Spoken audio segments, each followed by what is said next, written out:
안녕하십니까 원장님. 안녕하세요. 네. 눈매교정 수술은 사실 이게 학문적으로 공인된 이름까지는 아직은 아니고요. 개원가에서 이제 퍼져 있는 수술명 중에 하나인데, 쉽게 이야기를 하면은 눈을 조금 덜 뜨시는 분들 보면은, 왜 만화 주인공에 보면 주인공들 중에서 눈을 약간 덜 뜨는 친구들 있잖아요. 그 옛날 만에는 구영탄이라고 있었는데 요즘 친구들은 잘 모를 거고, 약간 그 사람들을 순박하게 표현하기 위해서 눈 좀 덜 뜨고 약간 어리숙하게, 그런 분들의 눈을 이제 또렷하게, 똘망똘망하게 만들어 주신다고 생각하시면 되세요. 눈의 모양으로 보게 되면은 눈에 검은 눈동자가 있잖아요. 검은 눈동자에 그 안쪽으로 또 새카만 동공이 있어요. 그 검은 눈동자를 윗부분을 살짝 걸치는 정도면은 정상이라고 느껴지는데, 근데 예쁜 친구들을 보면은 사실은 그거보다는 눈이 조금 더 떠져요, 사실. 그렇게 됐을 때 똘망똘망한 느낌을 주거든요. 그런 느낌을 만들기 위해서 하는 수술이다라고 생각하시면 됩니다. 보통 쌍꺼풀하고 같이 하게 되죠. 네. 그러면 눈매 교정 수술을 보통 안검하수라고 명칭하는 게 맞나요? 안검하수는 진단명인데 그건 조금 달라요. 그러니까 안검이 밑으로 처져가지고 올라가지 않는 상태를 두고 안검하수라고 그러거든요. 아까 제가 말씀드린 검은 눈동자의 위쪽 마진하고 어느 정도 위치하느냐, 그거에 따라서 이제 결정이 나는 건데, 보통 아까 제가 말씀드린 경우는 그렇게 질환적으로 그 시야를 가릴 정도로 떨어져 있는 사람도 수술이 가능하고요. 그거는 아닌데, 아까 말씀드렸죠. 검은 눈동자 안에 또 새카만 부분이 있는데 그 부분을 가리지 않으면 사실 보는 데는 크게 지장이 없어요. 빛이 통과하는 지장이 없기 때문에. 그런데 봤을 때 그 사람이 주는 인상이 그렇게 좋지는 않죠. 그걸 좀 더 좋게 만들기 위해서 조금 위쪽으로 올려주는 수술. 그 기법적으로 비슷합니다. 그게 정도의 차이가 있을 뿐이지. 그렇기 때문에 안검하수라는 것을 원용해서 쓰는데, 사실은 그건 안검하수라고 부르기는 힘들어요. 정확히 좀 정리가 된 것 같아요. 눈매 교정은 약간 미적인 네네. 부분을 위해서 해주시는 거고. 아무리 성형외과니까. 네. 근데 요즘에 안과에서 안검하수, 눈매 교정을 같이 한다 하면서 그쪽에서 성형 수술을 같이 네. 하는 것 같아요. 네, 그러시는 데도 있긴 있죠. 그쪽 눈꺼풀 상안검 수술은 성형외과에서 하는 게 맞고요. 안과는 안구적인 부분을 다루는 게 맞습니다, 사실은. 그래서 이렇게 생각하시면 쉬운데, 그러면 뭐 안과에서도 수술을 할 수는 있겠죠. 의사 자격증이 있으니까. 우리나라 의료법상으로 의사 자격증만 있으면 어떠한 의료행위도 다 할 수 있습니다. 다 할 수 있어요.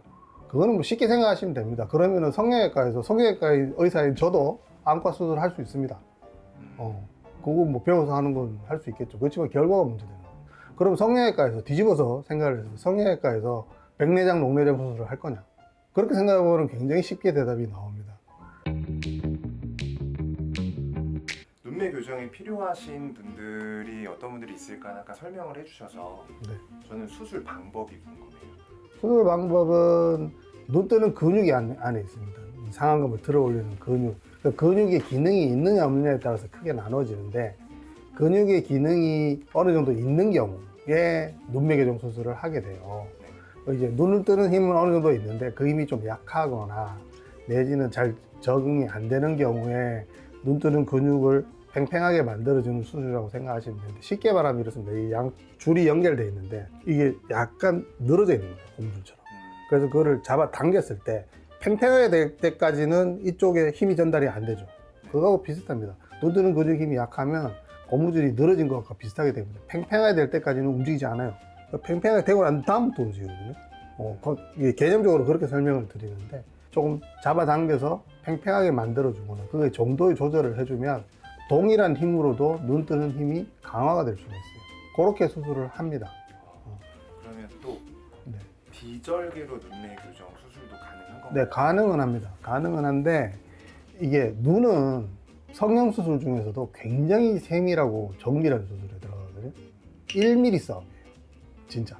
비절개를 하게 되면 그런 거를 세밀하게 조절하기가 힘들어요. 그래서 기본적으로는 절개법에서 나온 수술법이에요.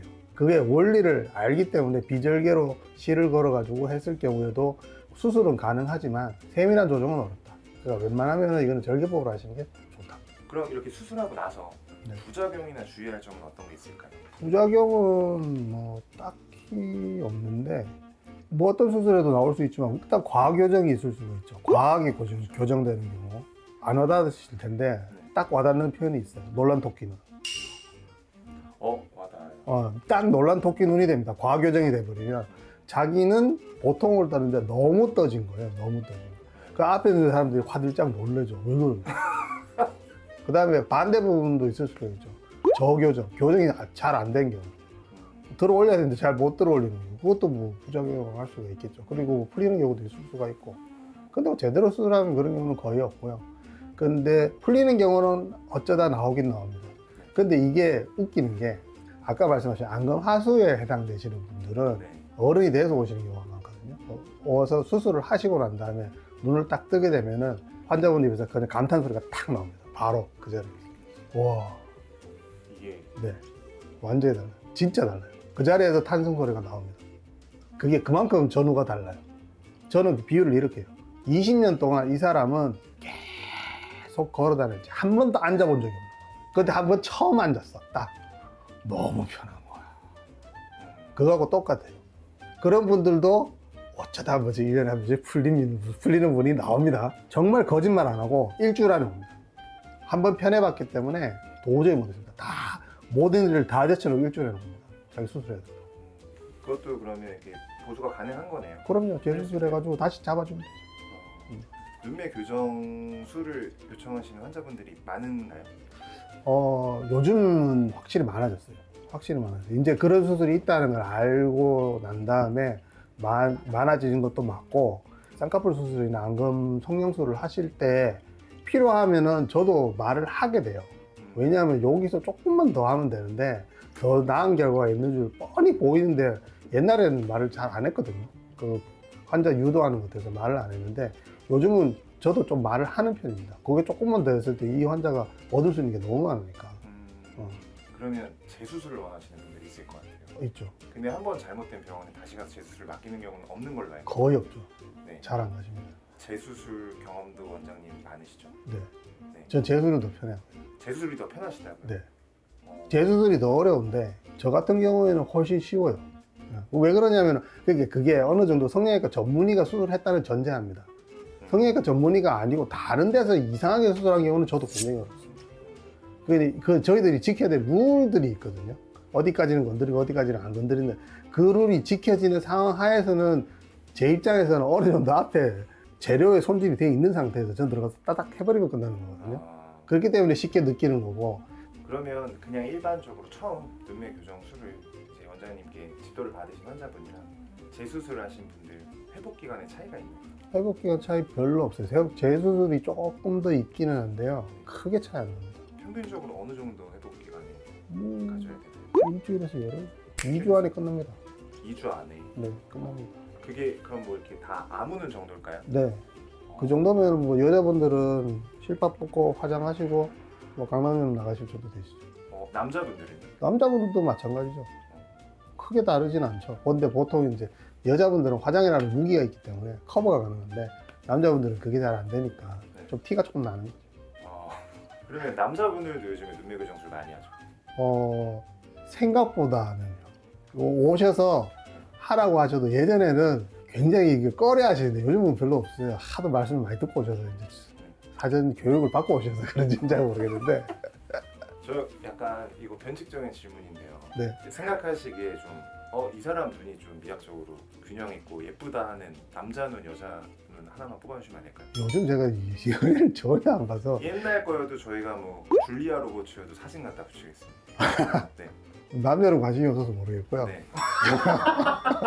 그 남자 손님 어떻게 해요? 남자 상담자. 남자는 이제 보고 바로. 차은우 가시죠. 네. 차은우 갈까? 차은우. 차은우 이쁘긴 하다. 여자 연예인 중에는 누구였지? 걔가? 카리나 걔가. 카리나요? 윈터도 이쁘게. 이게 나는 이상적인 미에 대해서 공부를 한 사람이잖아. 그냥 내가 그냥 이쁘다고 하면 그냥 이쁘다고 이야기를 하는 거지. 하나하나 이제 분석 들어가기 시작하면 다 걸려. 진짜 다 걸려. 그럼 이제 마지막 네. 눈매 교정을 고민하시는 분들께 원장님 말씀 한 말씀 듣고 저희 컨텐츠 마무리하겠습니다. 눈매 교정은 말씀드릴 게 이게 어느 정도는 경험이 필요해요. 이런 표현이 조금 어려운데 그 수술을 가지고 놀려면 쌍꺼풀 수술을 넘어서는 어느 정도 경험과 이런 게 좀 필요해요. 계속 반복되는 이야기이긴 한데 경험 많고 잘할 수 있는 그 원장님 찾아가서 상담을 받아보고 결정을 하시는 거예요. 아까도 제가 말씀드렸죠. 저는 이제 제 수술이 어느 정도는 좀 더 편하게 느끼는 사람이기도 한데 잘 못하는 사람이 잘못 건드려 놓으면은 진짜 교정하기 힘들어요. 그거 하나 부탁드리고 싶네요. 진짜. 힘들어요. 오늘 컨텐츠 너무 감사드립니다. 네, 감사합니다.